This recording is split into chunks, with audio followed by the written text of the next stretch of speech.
예, 오늘 말씀의 제목은 은혜 위에 은혜러라예요. 2022년을 보내며 참 제가 마음에 많은 안타까움을 가졌던 것은 우리 교회의 성도님들을 비롯한 제 주위의 많은 사람들이 고난과 어려움을 겪는 것이었어요. 그래서 제게 올 한 해 동안 가장 컸던 마음은 교회의 성도님들과 제 주위의 사람들에게 하나님의 은혜가 있는 것이었어요. 이런 마음으로 하나님께 기도할 때 하나님이 제게 주신 말씀이 있었는데 그것이 바로 은혜 위에 은혜러라 라는 말씀이었어요. 그래서 교회에서 나누어 드린 달력에 표 주제로 이렇게 은혜 위에 은혜러라라고 이렇게 기록해놨죠. 우리가 올 한 해 이 말씀 가운데 살기를 바래요. 그런데 여러분, 보통 우리가 은혜하면 떠올리는 게 뭔가요? 복잡하게 얽혀있던 일들이 해결이 되고 나빴던 건강이 좋아지고 돈을 많이 벌게 되고 자녀들이 잘 되는 축복 가운데 있는 것이죠. 이것이 우리가 새해 복 많이 받으세요 라고 말하는 의미이죠. 우리는 뭔가 해결되고 나아지고 좋아지는 것을 은혜라고 생각해요. 그래서 반대로 일이 꼬이거나 후퇴하거나 나빠지면 은혜가 없다고 말해요. 그렇다면 우리에게 하나님은 은혜를 주시기도 하고 또 안 주시기도 하는 하나님인 걸까요? 하나님이 그렇게 변덕스럽게 은혜를 줬다 뺏었다 그렇게 하시는 걸까요? 저는 하나님은 그런 하나님이 아니라고 생각해요. 그래서 오늘 우리가 보고자 하는 것은 은혜에 대한 생각을 조금 새롭게 해보는 거예요. 저는 우리의 인생에 있는 좋은 일과 안 좋은 일이 은혜와 관계없이 모든 인간에게 나타난다고 생각해요. 믿음이 있건 없건 모든 인간은 인생에서 기쁨과 행복 그리고 고난과 역경을 겪는 것이죠. 여기에 예외가 없는 거예요. 모든 사람이 다 이렇게 굴곡을 겪으며 인생을 살아가는 것이죠. 모든 종교의 사람들이 한결같이 자신들이 믿는 신에게 신년이 되면 또 어려움이 닥치면 요구하는 게 있어요. 그것은 나는 고통과 실패에서 예외가 되게 해달라는 거예요. 나는 좀 평탄한 인생, 더 나아가 복된 인생을 달라는 거예요. 그런데 우린 여기에서 기도의 내용을 바꿀 필요가 있어요. 그것은 고난을 없게 해달라는 기도가 아니라 고난을 이기게 해달라는 기도를 해야 하는 거예요. 성경에는 믿음을 지키기 위해 고난에 처하게 된 많은 사람들을 기록하고 있어요. 만약 이들이 고난을 없게 해달라고 기도했고 내 삶에 형통함이 넘치게 해달라고 기도했으며 또 그렇게 고난이 없어지는 것을 은혜라고 생각했다면 이들은 참 은혜가 없는 사람들이 되고 말아요. 성경에 그렇게 많은 사람들이 믿음 가운데 고난을 겪었는데 그들에겐 하나님의 은혜가 없었던 게 되는 거예요. 하지만 성경은 이들이 하나님의 은혜 가운데 있었다라고 말해요. 이들이 우리가 생각하는 일반적인 은혜가 아닌 다른 은혜 가운데 있었다는 것이죠. 그렇다면 이들에게 있었던 은혜는 무엇이었을까요? 구원으로 흐르는 은혜의 큰 강 위에 떠 있는 배를 상상하면 그들이 가졌던 은혜가 무엇인지 쉽게 이해할 수 있어요. 큰 강 위에 떠 있는 배는 강물의 흐름에 따라 그 길을 가요. 그렇죠? 네. 그 길은 구원의 길과 같아요. 이때 이들은 그 강물에서 풍랑도 만나고 폭우도 만나요. 고난을 겪는 것이죠. 하지만 그럼에도 그 고난과 어려움 속에서도 그 배는 그 강물의 흐름에 의해서 구원으로 인도되는 거예요. 이것이 바로 우리의 인생인 거예요. 우리는 큰 강, 흘러가는 큰 강 위에 떠 있는 배와 같아요. 하나님이 그 배가 침몰되지 않게 지켜주세요. 그리고 하지만 그 배는 폭우와 풍랑을 만나는 것을 겪게 되는 거예요. 그럼에도 불구하고 그 배는 결국 강물의 흐름에 의해 구원에 도달하게 되는 것, 이것이 우리의 인생인 것이죠. 이재철 목사님은 그의 책 요한과 더불어 1권에서 하나님께서 자신에게 주신 은혜를 자신에게 믿음의 어머니를 주신 것, 그리고 세상의 모든 친구들 가운데 자신을 선택하여 믿음을 주신 것, 그리고 자신에게 믿음의 아내를 주신 것 등이라고 말했어요. 목사님은 은혜란 나의 의지와 관계없이 나를 하나님 안에 있게 하는 능력과 힘과 예비하심이라고 믿은 거예요.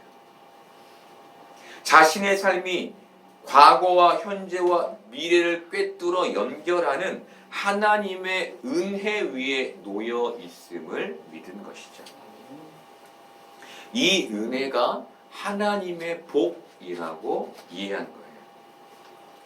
우리 하나님은 은혜를 줬다 뺏었다 하는 하나님이 아니라 신실하심으로 우리에게 지금도 은혜를 베풀어 주시는, 우리를 구원으로 인도하시는 하나님이신 거예요. 아멘. 그래서 은혜를 두 가지로 정리하면, 첫 번째는 형통, 우리가 흔히 생각하는 형통, 그리고 두 번째는 구원이 돼요.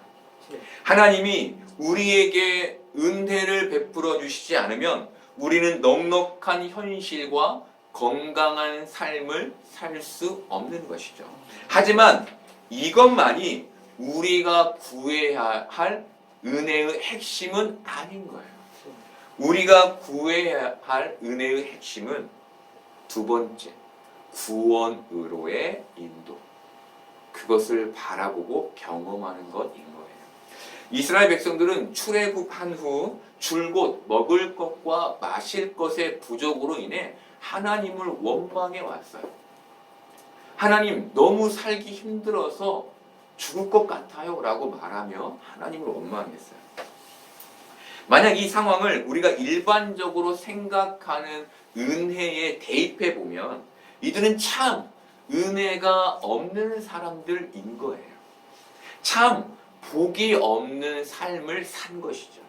하지만 이들은 축복받은 사람들이었어요. 왜냐하면 하나님이 이들을 가나안으로 인도하고 계셨기 때문이에요. 그들의 현실은 비록 넉넉하지 못했고 고난도 있었지만 하나님이 그 현실 속에서도 꾸준히 하나님의 신실하심으로 그들을 은혜의 땅으로 인도하고 계셨던 것이죠. 이것이 그들이 보아야 했던 은혜였던 거예요. 그런데 그들은 이 은혜를 보지 못했죠. 단지 자신의 현실의 어려움 속에만 매몰되어서 그 매몰된 현실 속에서 자신의 인생을 어려워하며 하나님의 은혜로 나아가지 못했어요. 하나님이 이들의 과거인 애굽에서부터 현재인 출애굽 광야의 시절, 그리고 미래인 가나안의 입성까지 이 모든 여정에 함께하고 계셨는데 이들은 그것을 은혜라고 여기지 못한 거예요. 여러분, 우리는 하나님의 구원의 은혜를 보고 계신가요? 하나님이 지금 우리를 예배의 자리에, 믿음의 자리에 있게 하시기까지 우리에게 복음을 전해준 사람을 보내주시고 나를 거듭나게 했던 설교를 듣게 하시고 믿음이 흔들릴 때 나의 믿음을 붙잡아 주었던 많은 동역자들을 보내주었던 그 구원의 은혜를 우리는 기억하고 살고 있나요? 하나님의 신실하신 은혜가 우리를 믿음에서 떠나지 않게 하셨고 그 믿음을 이어갈 수 있게 만드신 것이죠. 이런 관점에서 우리가 지금 하나님께 예배하고 있는 것은 하나님의 분명한 은혜의 증거인 거예요. 지금 우리 안에 하나님의 은혜가 부어지고 있는 것이죠. 오늘 요한은 16절에서 우리가 다 그의 충만한 데서 받으니 은혜 위에 은혜러라 라고 말해요. 이 말씀에서 위에라는 말의 헬라어는 안티인데 뭐뭐 대신에 라는 뜻을 가지고 있어요. 이 말을 넣어서 다시 한번 이 말씀을 보면 은혜 대신에 은혜를 주신다라는 말이 돼요. 그렇다면 은혜 대신에 받게 되는 은혜, 우리가 받게 되는 은혜는 뭘까요? 하나님께서 우리에게 본래 주신 은혜가 있는데 여기에 예수님의 은혜를 더해서 주셨다는 말이에요. 의역하면 하나님께서 주신 은혜를 대신하는 완성된 은혜가 그리스도로부터 우리에게 왔다는 것이죠. 여기에서 중요한 것은 은혜가 우리가 원하는 다른 어떤 것으로 변해서 오지 않고 은혜로, 똑같은 은혜로 채워지고 있다는 거예요. 뭔가 내가 원하고 요구하는 게 있죠, 하나님께. 그것으로 바뀌어서 우리에게 더해지는 것이 아니라 하나님이 채우길 원하셨던 그 은혜가 예수 그리스도를 통해 완성되어서 똑같은 은혜로 우리에게 채워졌다는 거예요. 아멘. 지금 우리의 삶은 하나님께서 태초에 작정하신 은혜와 그리스도의 은혜로 채워져 있는 거예요. 감사와 기쁨, 더불어 고난과 어려움이라는 우리의 현실 아래로 하나님의 은혜의 강이, 그 광활한 은혜의 강이 흐르고 있는 것이죠. 그래서 어떤 고난이 와도 어떤 역경이 있어도 우리의 구원은 흔들리지 않는 거예요.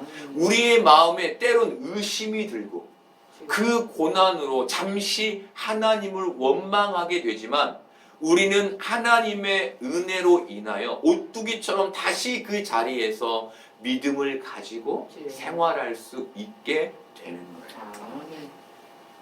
요한은 예수님에게서 바로 이 은혜 위에 은혜를 본 것이죠. 그것을 우리에게 축복이라고 말해주고 싶었던 거예요. 다르게 말하면 예수님이 은혜 위에 은혜임을 우리에게 알려주고 싶었던 거예요. 요한은 14절에서 말씀이 육신이 되어 우리 가운데 거하심에 우리가 그의 영광을 보니 아버지의 독생자의 영광이요 은혜와 진리가 충만하더라 라고 말해요. 로고스, 하나님의 말씀이신 예수님께서 우리처럼 육신을 입고 이 땅에 오셔서 인간의 삶을 사셨고 그를 보니 그에게서 영광이 보였다는 것이죠. 영광은 그 당시 하나님에게만 사용되는 단어였어요. 그런데 요한은 인간이신 예수님을 보며 하나님께 사용했던 영광이라는 말을 사용해요.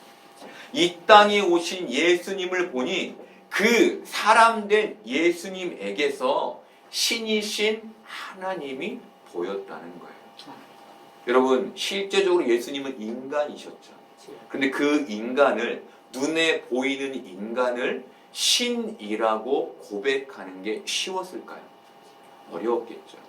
그가 만약 예수 그리스도에게서 하나님의 영광을 보지 못했다면 요한은 그렇게 고백할 수 없었을 거예요. 그런데 그는 살아계신 예수님에게서 하나님의 영광을 본 거예요. 요한은 그 영광을 독생자의 영광이다라고 말해요. 독생자의 헬라어는 모노스와 게노스의 합성어인 모누게노스인데, 모노스는 유일한 홀로의 의미이고 게노스는 종류라는 의미예요. 종합하면 예수님이 하나님에게서 나온 유일한 존재였다는 거예요. 우리가 세상에서 참 많은 다른 신들을 보고 그들이 구원을 해줄 것이라고 여기는데, 요한은 오직 예수님만이 하나님에게서 나온 하나님이셨다, 우리의 구원자이셨다라고 말하는 거예요. 이렇게 하나님의 유일한 아들이셨던 예수님은 하나님이 가지셨던 은혜와 진리를 충만히 가지셨던 거예요. 모든 인간은 은혜와 진리를 가지고 있어요. 우리의 마음 가운데. 그래서 남을 돕고 배려하며 베풀려는 마음이 있어요. 이게 은혜의 마음이죠. 그렇죠? 그리고 세상을 올곧게 살려는 마음이 있어요. 이게 진리의 마음이죠. 이렇게 우리는, 모든 인간은 은혜와 진리를 가지고 있어요. 그런데 인간이 가진 은혜와 진리는 한계가 있어요. 은혜를 베풀기는 베푸는데 무한히 베풀지 못해요.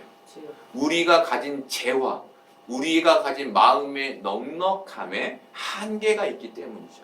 또 우리가 진리로 살고 싶지만 올곧이 계속 진리로 살지 못해요. 왜냐하면 우리가 지켜내는 것, 그리고 세상의 유혹 앞에서 무너지기 때문이에요. 인간의 자원이 한계적이기 때문인 것이죠. 그런데 예수님은 하나님이셨기 때문에 하나님이 가지셨던 무제한적인 은혜와 진리를 가지셨던 거예요. 그래서 예수님의 은혜와 진리의 충만함으로 인해 예수 그리스도를 믿는 모든 자는 그 은혜와 진리를 무제한적으로 공급받게 된 거예요. 다시 말하면 지금 우리의 삶에 하나님의 은혜가 은혜 위에 은혜로 끊임없이 공급되고 있는 것이죠. 여러분, 우리가 느끼건 느끼지 못하건 하나님의 은혜가 예수 그리스도를 통해서 우리에게 끊임없이 공급되고 있는 것, 이것이 우리가 이 세상의 현실, 이 고난을 살아가며 봐야 할 은혜인 거예요. 그리고 우리가 이 은혜를 알 때 이 은혜로 고난과 역경을 이길 수 있는 것이죠. 이것이 바로 우리가 이 땅을 살아가며 경험해야 할 하나님의 은혜 위에 은혜인 거예요. 여러분, 고난과 역경을 없게 하시는 것도 하나님의 은혜이죠. 하지만 정말 우리가 이 현실에서 구하고 찾아야 할 은혜는 불가피하게 겪을 수밖에 없는 고난과 역경을 이기게 하시는 하나님의 은혜인 거예요. 이걸 다르게 설명하면 신앙을 떠나지 않게 하는 하나님의 은혜와 신앙을 지키게 하는 말씀의 진리가 예수 그리스도로부터 우리에게 충만히 있게 되는 것, 이것이 은혜 위에 은혜인 거예요. 여러분, 고난 속에 우리가 자주 겪게 되는 현실이 뭡니까? 그 고난에 매몰되는 것이죠. 또 그 고난에 자포자기 하는 것이죠. 그런데 우리가 그 고난에서 가져야 할 신앙은 은혜와 진리가 충만하신 예수 그리스도를 바라보는 것인 거예요. 바울은 에베소서 1장 3절에서 6절까지 해서 이 은혜를 이렇게 설명해요. 찬송하리로다. 하나님 곧 우리 주 예수 그리스도의 아버지께서 그리스도 안에서 하늘에 속한 모든 신령한 복을 우리에게 주시되 곧 창세전에 그리스도 안에서 우리를 택하사 우리로 사랑 안에서 그 앞에 거룩하고 흠이 없게 하시려고 그 기쁘신 뜻대로 우리를 예정하사 예수 그리스도로 말미암아 자기의 아들들이 되게 하셨으니 이는 그가 사랑하시는 자 안에서 우리에게 거저 주시는 바 그의 은혜의 영광을 찬송하게 하려는 것이라. 바울이 우리 모든 믿는 자에게 있는 하나님의 은혜가 뭐라고 말합니까? 하나님의 은혜가 우리의 과거와 현재와 미래를 꿰뚫고 있다고 말하죠. 우리에게 작정된 태초의 하나님의 은혜로 말미암아 현재 진리이신 예수 그리스도를 우리가 바라볼 수 있게 되었고, 그래서 우리는 이제 그 믿음 안에서 예수님의 은혜와 영광을 찬송하는 믿음의 삶을 살아야 한다고, 살게 되었다고 말해 주는 거예요. 여러분, 이 은혜가, 바울이 말한 이 은혜가 똑같이 지금 예배하는 우리에게도 있는 거예요. 여러분, 이들에게, 이 당시의 초대교회의 사람들에게 고난과 어려움이 없었을까요? 바울이 그것을 몰랐을까요? 바울은 충분히 알았겠죠. 그런데 너희는 태초에 하나님의 작정하심과 예정하심으로 믿음을 갖게 되었고, 이제 너희는 현실에서 그 하나님의 영광을 찬송하는 자가 되어야 해 라고 말해줍니다. 아멘. 여러분, 우리가 바라고 소망하는 은혜가 있죠. 그 은혜와 지금 말씀이 우리에게 전해주는 은혜가 같나요? 성경이 말하는 은혜와 지금 우리가 하나님께 요구하고 있는 그 은혜가 같나요?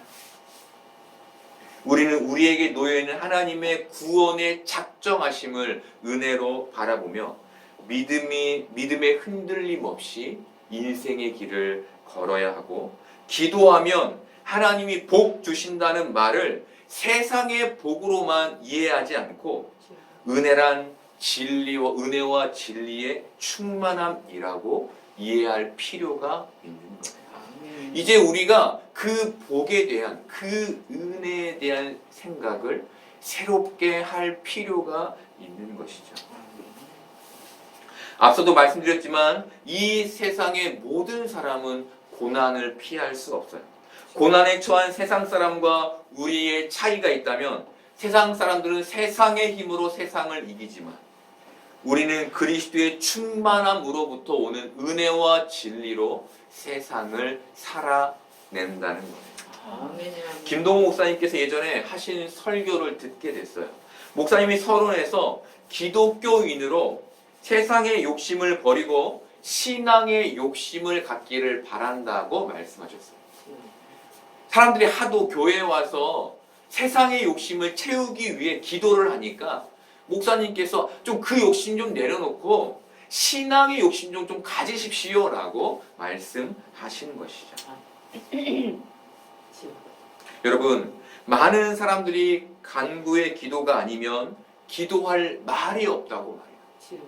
왜 간구의 기도가 아니면 기도할 말이 없을까요? 자신 안에 그리스도의 은혜와 진리가 채워지기를, 그렇게 자신이 거룩하게 되기를 소망하지 않기 때문이에요. 단지 이 세상에서 잘 먹고 잘 되는 것만이 나에게 축복이고 가족에게 축복이라고 생각하기 때문이에요. 그래서 내 가족, 내 식구, 또 주위에 몇 사람 기도하고 나면 기도할 말이 없는 것이죠. 여러분, 우리가 우리 안에 은혜와 진리를 채우기 위해서는 거룩이 필요해요. 그 거룩함을 하나님께 요구하는 거예요. 하나님, 저를 좀 거룩하게 하시고 저를 용서하여 주십시오. 하나님께 겸손히 나아가는 것, 그것이 우리의 기도가 되어야 하는 것이죠. 그렇다면 우리는 고난 속에서 하나님께 어떤 기도를 드려야 할까요? 얼마 전에 암에 걸린 남자 집사님을 찾아가 신방을 하게 됐어요. 암이라는 고난과 싸워야 하는 집사님께 어떤 말을 전해야 하고 어떤 위로를 전해야 할지 막막했어요. 예배를 드리면 제가 집사님께 했던 말은 하나님의 사랑이었어요. 그 사랑을 믿으라는 것이었어요. 병이 들어 죽음을 눈앞에 둔 사람에게 돈과 명예는 아무짝에 쓸모없는 부질없는 것이죠. 이들에게 가장 필요한 건 하나님께서 자신을 사랑하신다는 사실을 믿고 그분의 선하신 인도를 믿는 것밖에 없어요. 예수 그리스도의 충만함으로부터 오는 은혜와 진리를 그 안에 가득 채워서 자신이 천국에 있을 것을 믿어 의심하지 않는 것밖에 없는 거예요. 이것이 우리가 하나님께 드려야 할, 고난 속에 드려야 할 기도의 내용인 거예요. 여러분, 암이 치료되지 되도록 기도하지 말라는 말이 아니에요. 암을 치료할 수 있는 길을 열어주시고 그 암이 완전히 낫기를 우리는 간절히 기도해야 해요. 하나님, 나를 이 고난에서 건져주세요. 하나님, 나를 온전케 해주세요. 나를 회복시켜주세요 라고 기도해야죠. 중요한 것은 우리의 중심이 현실의 나아짐을 넘어서야 한다는 거예요. 하늘의 진리와 은혜의 충만함에 우리의 마음이 연결되어 있어야 한다는 거예요. 그 영적인 풍성함을 누리는 것에 우리의 마음이, 우리의 간절함이 있어야 한다는 거예요. 이 세상의 축복에만 우리의 간절함이 놓여 있는 것이 아니라 하늘의 영광과 그 은혜와 진리에 우리의 욕심이 있어야 한다는 거예요. 여러분, 2023년도 새해에 여러분이 기대하는 소망은 무엇입니까? 만약 여러분의 삶이 잘되고 형통하기만을 바란다면 여러분의 생각이 바뀌기를 바래요. 하나님의 은혜에 연결되어 그의 풍성하고 충만한 데서 여러분이 체험을 입는 놀라운 은혜를 소망하는 욕심을 갖기를 바래요. 아멘. 여러분, 병이 낫고 부자가 되는 것은 분명 하나님의 축복이에요. 하지만 그 축복이 없어도 우리는 축복받은 사람임을 잊지 않기를 바래요. 자녀가 성공한 부자가 아니어도 그가 믿음의 삶을 살고 있다면, 병이 들었어도 내가 예수 그리스도를 바라보고 있다면 그것이 하나님의 축복인 것을 우리가 믿기를 바래요. 어렸을 때부터 제가 가졌던 고민이 있었어요. 그것은 왜 같은 믿음을 가진 사람들인데 저 사람은 건강하고 저는 왜 건강하지 않죠? 저들도 하나님을 믿고 나도 하나님을 믿는데 어쩌면 내가 더 열심히 믿고 있는 것 같은데 왜 저들은 건강에 대한 염려가 없는데 저는 건강에 대한 염려로 살아야 하죠, 하나님? 이게 제 고민이었어요. 마침 그 당시 교회에는 믿음으로 기도의 응답을 이루어야 한다는 신앙의 정서가 흐르고 있었어요. 제가 그 가운데서 스스로 판단할 수밖에 없었던 것은 하나님, 제가 믿음이 없어요. 하나님, 제가 믿음이 없어요. 제게 믿음 좀 주세요 라고 하나님께 간구하는 것이었어요. 하지만 그 믿음 속에서도 제 건강은 낫지 않았어요. 그래, 지금 저는 더 이상 건강한 사람과 저를 비교하며 믿음의 경중을 재지 않아요. 부흥하는 교회와 아직 조그만 저희 교회를 비교하며 믿음의 경중을 재지 않아요. 부자와 가난한 사람을 보며 믿음의 경중을 재지 않아요. 왜냐하면 이 고난 또한 하나님이 저에게 주신 은혜의 일부라고 믿기 때문이에요. 여러분, 그렇다고 제가 건강에 염려가 없다는 말이 아니에요. 저는 늘 염려하고 걱정하며 기도해요. 하지만 선하신 하나님께서 이 연약함 안에 은혜와 진리의 충만함을 감추어 두셨음을 저는 믿어요.